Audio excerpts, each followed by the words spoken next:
សួស្តីបងប្អូនទាំងអស់គ្នាថ្ងៃនេះគឺខ្ញុំមកប្រៀនបងប្អូនទាំងអស់គ្នារបៀបដំឡើង Microsoft នៅក្នុង MacBook តើឥឡូវកុំឲ្យខាតពេលយូរយើងចូលទៅការតម្លើងប៉ុនយើងមកហើយខ្ញុំបាន download ឲ្យអស់ហើយឥឡូវគឺខ្ញុំទុកនៅក្នុង SSD ប៉ុនខ្ញុំអូខេឥឡូវយើងចូលមកកាន់ Microsoft Office 2021អញ្ចឹងមុននឹងតម្លើងគឺយើងត្រូវតម្លើងកម្មវិធី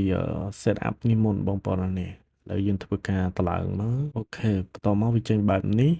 បងប្អូនអរគ្នាធ្វើការចុច continue តមកចុច continue ទៀតតមកយើងចុច agree តមកយើងចុចinstall ហើយបន្តមកទៀតវាឲ្យយើងចុច password នៅលើអេក្រង់ MacBook ប៉ុនយើងហើយតមក enter ជាការស្រាច់អញ្ចឹងយើងរងចាំវាមកសន្ទុះហ្នឹងហើយអ្នកទាំងអស់គ្នាឥឡូវវាកំពុងតែដំណើរការអញ្ចឹងយើងរងចាំវាឲ្យពេញcloud ពណ៌ Q ហ្នឹងមកនេះគឺអត់ទាន់មានទេបងប្អូនអរគ្នាពេលដែលវាឡើងចប់គឺវាលោតមកខាងក្រោមហ្នឹងឯងក្នុងហ្នឹងដូចជាមានប្រមាណកម្មវិធីនេះបងប្អូនអរគ្នាខ្ញុំអត់សូវច្បាស់ដែរដូចជាមាន Excel Word PowerPoint Outlook ហើយនឹងអីគេមួយទៀតខ្ញុំភ្លេចបាត់ហើយដូចជាមាន6កម្មវិធីនៅមកក្នុង software វាហ្នឹងឥឡូវវាចិត្តពេញហើយអញ្ចឹងយើងចាំវាបន្តិចទៀតមកជាទៅការតម្លើងគឺអត់បាក់ទេបងប្អូននេះសំខាន់គឺបងប្អូនអរនេះយល់គ្រឹះអំពី software MacBook អញ្ចឹងគឺយើងអាចតម្លើងបានហើយដូចខ្ញុំអញ្ចឹងខ្ញុំអត់បានទៅរៀនឬក៏សួរណាគេទេគឺខ្ញុំស្វែងយល់ខ្លួនឯងហើយខ្ញុំមើលតាមអ៊ីនធឺណិតខ្លះអញ្ចឹងណាអូខេអ្នកទាំងអស់គ្នាឥឡូវយើងតម្លើង successful ហើយអញ្ចឹងយើងធ្វើការ clock វាមក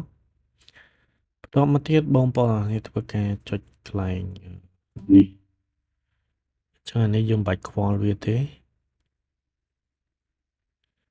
យើងចុចកន្លែង OM នឹងមួយទៀតមកអូខេបន្តមកយើងធ្វើការ install file នេះមួយទៀតអូខេកន្លែងនេះយើងធ្វើការចុច continue ទៀតមក continue ទៀតតមកចុចពាក្យ agree តមកយើងចុច install អញ្ចឹងវាយើងវាយ password មួយទៀតតមក enter អូខេឥឡូវ successful ហើយអញ្ចឹងយើងទៅមើលទាំងអស់គ្នាឥឡូវយើងធ្វើការខ្វែងចោលសិននេះបងប្អូននេះគឺមកហើយនេះគឺប្រមាណកម្មវិធីហ្នឹងគឺជាគឺ5កម្មវិធីហើយខ្ញុំ open Excel មួយនេះបងប្អូននេះគឺ full ហើយចឹង update នេះខ្ញុំបិទចោលអូខេអ្នកទាំងអស់នេះហើយក៏វា support ជាមួយអក្សរខ្មែរយើងដែរបងប្អូននេះបងប្អូននេះគឺយើងអាចដូរ font នេះបានយ៉ាងណានេះ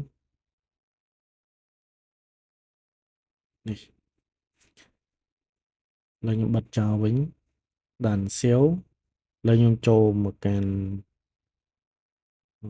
Excel នេះ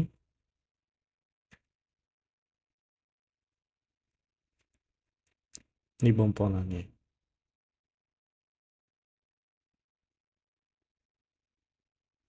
អូខេអ្នកទាំងអស់នេះអញ្ចឹងការតម្លើង Microsoft Office ផងខ្ញុំគឺបានដោយជោគជ័យហើយអញ្ចឹងបើសិនជាបងប្អូនអរគ្នាមានសំណួរឬក៏មានចម្ងល់អីអាច comment នៅខាងក្រោមវីដេអូខ្ញុំបានជួបគ្នានៅវីដេអូក្រោយទៀតបាយបាយ